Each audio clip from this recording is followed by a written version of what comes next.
திருக்கோளூர் பெண் பிள்ளை இரகசியம் 67ஆம் இரகசியம். அனுகூலம் சொன்னேனோ மால்யவானைப் போலே. சாமி, இது ராமாயணத்தில் வரும் ஒரு கதை என்று ஆரம்பித்தாள் அந்த சின்ன பெண். அன்னை சீதையை அபகரித்து அசோகவனத்தில் சிறை வைத்தான் ராவணன். ஸ்ரீ ராமபிரான் குரங்குகள் உதவியுடன் அணை கட்டி குரங்கு படையுடன் இலங்கைக்கு வந்தார். ஒற்றர்கள் ராவணனிடம் ராமர் வந்த செய்தியை கூறினார்கள். ராவணன் என்ன செய்வது என்று ஆலோசனை செய்து முடிவு செய்ய மந்திரி சபையை கூட்டினான். ராவணன் முறைப்படி சபையை கூட்டுவான். ஆனால் அவர்கள் கூறும் அறிவுரையை ஏற்க மாட்டான். அதனால் பலர் ராவணன் என்ன நினைக்கிறான் என்பதை அறிந்து அதுபோல பேசுவார்கள். சிலர் மட்டும் எது சரியான கருத்தோ அதை கூறுவார்கள். அவர்களை சினம் கொண்டு விரட்டியடிப்பான் ராவணன். அப்படி விரட்டியடிக்கப்பட்ட விபீஷ்ணாழ்வார் ஸ்ரீ ராமபிரானிடம் அடைக்கலம் பெற்றார். அதற்கு பிறகு நடந்த இந்த மந்திராலோசனை சபைக்கு மால்யவான் வந்திருந்தார். மால்யவான் ராவணனின் தாய் வழிபாட்டனார். அவர், ராவணா, நீ ராமருடன் சமாதானம் செய்து அன்னை சீதையை திரும்ப ஒப்படைத்துவிடு. ஸ்ரீ ராமபிரான் போரில் நம்மை வெற்றி கொண்டு நம்மையும் இலங்கையையும் நாசமாக்கி விடுவார். எங்கும் கெட்ட அறிகுறிகள் தென்படுகிறது என்றார். ராவணனுக்கு வழக்கம் போல கோபம் வந்தது. பாட்டனாரே, அற்ப மனிதனான ராமர் பக்கம் ஏன் பேசுகிறீர்? உங்களுக்கு ஏன் இந்த கெட்ட எண்ணம்? ராமரையும் கூட இருக்கும் குரங்குகளையும் கூண்டோடு அழிப்பேன் என்று கர்ஜித்தான் ராவணன். மால்யவான் ஏதோ பேச ஆரம்பிக்க, அப்போது ராவணன், நீயும் விபீஷணன் போல் ராமன் பக்கம் சென்று நீடூழி வாழ்க. என்னை இரண்டாக பிளந்தாலும் நான் யாருக்கும் தலை வணங்க மாட்டேன் என்று தலைக்கணத்துடன் பேசினான். மால்யவான் அதன் பிறகு வாயை திறக்கவில்லை. முதல் நாள் போரில் இன்று போய் நாளை போருக்கு வா என்று ராமரிடம் அடிவாங்கிய ராவணன் ஆயுதம் ஏதும் இல்லாமல் திரும்பினான். ராவணன் வெட்கத்துடன் மனதில் சோர்வுடன் யாருடனும் பேசாமல் அறைக்கு சென்று படுத்து கொண்டான். மால்யவான் அவனுக்கு இதமான அறிவுரையை கூறி திருத்த முடியுமா என்ற நப்பாசையில் ராவணன் படுத்து கொண்டிருந்த அறைக்கு வந்தார். கட்டிலுக்கு அருகில் வந்து, பேரனே, போருக்கு போய் வந்து விட்டாயா? ராமனின் வலிமையை உணர்ந்தாயா என்று பேச்சை ஆரம்பித்தார். ராமனின் தோற்றம், அழகு, அவன் கையாண்ட வில்லின் ஆற்றல், அம்புகளின் வீச்சு என்று எல்லாவற்றையும் மறைக்காமல் பாட்டனாரிடம் கூறினான் ராவணன். மால்யவான் மெதுவாக, முன்பு சொன்னபோது என் பேச்சை கேட்கவில்லை. விபீஷணன் கூறியதையும் கேட்க மறுத்துவிட்டாய். எது சரியோ ஆராய்ந்து முடிவெடுக்க தவறிவிட்டாய். அறிவும் ஆற்றலும் உண்மை பேசுபவர்களின் பேச்சை நீ கேட்காமல் தப்பாக முடிவெடுத்து விட்டாய். இதனால் நீ மட்டுமே இல்லை, நம் இனமே உன்னால் அழிய போகிறது என்று மீண்டும் நல்லறிவுரையை கூறினார். அந்த நேரத்தில் ராவணன் மந்திரி மகோதரன் வந்து மால்யவானை கோபத்துடன் நோக்கி, அரசரான ராவணனுக்கு தப்பான கருத்துக்களை கூறி சமாதானப்படுத்தினான்.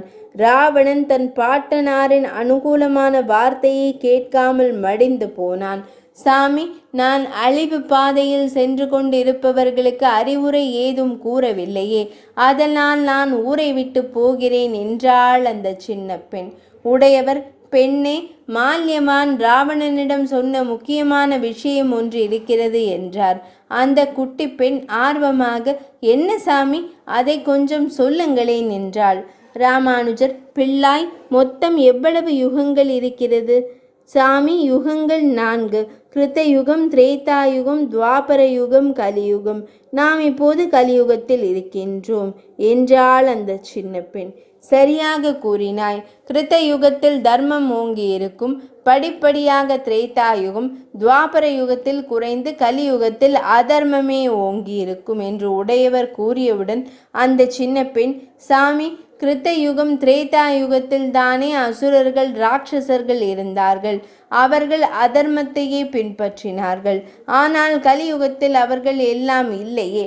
அப்படி இருக்க கலியில் எப்படி அதர்மம் ஓங்கி இருக்கும்? உடையவர் புன்னகைத்து கொண்டு, இதே கேள்வியை மால்யவானிடம் ராவணன் கேட்டான் தெரியுமா என்றார். அப்படியா சாமி, அதை கேட்க ஆவலாக உள்ளேன் என்றாள் அந்த சின்ன பெண். உடையவர் மால்யவான் ராவணனிடம் இப்படி கூறினார் என்று சொல்ல ஆரம்பித்தார். உலகத்தில் தர்மம் அதர்மம் என்று இரண்டு உண்டு. தேவர்கள் தர்மத்தின் வழி செல்பவர்கள், அசுர ராட்சசர்கள் அதர்மம் வழி செல்பவர்கள். தர்மம் அதர்மத்தை விழுங்கினால் அது கிருத்தயுகம் என்று தெரிந்து கொள். அதர்மம் தர்மத்தை விழுங்க ஆரம்பித்தால் கலியுகம் தொடங்கி இருக்கிறது என்று தெரிந்து கொள் என்றார் மால்யவான். அதற்கு ராவணன், இப்போது திரேதா யுகத்தில் இருக்கிறோம். தர்மம்தான் ஓங்கி இருக்க வேண்டும். ஆனால் நான் எல்லா தேவர்களையும் வென்றிருக்கிறேன்.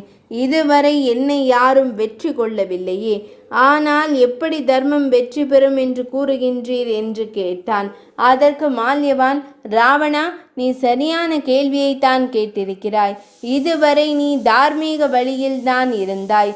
வேதம் கற்றாய், வீரனாக இருந்தாய், தேவர்களுடன் சண்டை போட்டு வெற்றியும் பெற்றாய். இதிலெல்லாம் பெரிய அதர்மம் நிகழவில்லை. ஆனால் இப்போது பெரிய அதர்மங்களை தொடங்கி இருக்கிறாய்.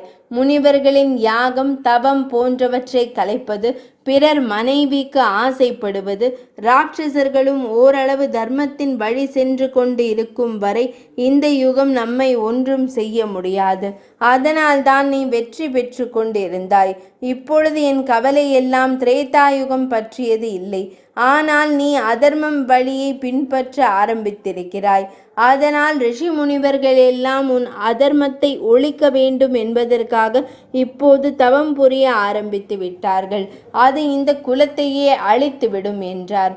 சாமி, அப்படி என்றால் கலியுகத்தில் நாம் என்ன செய்ய வேண்டும் என்றாள் அந்த சின்ன பெண்.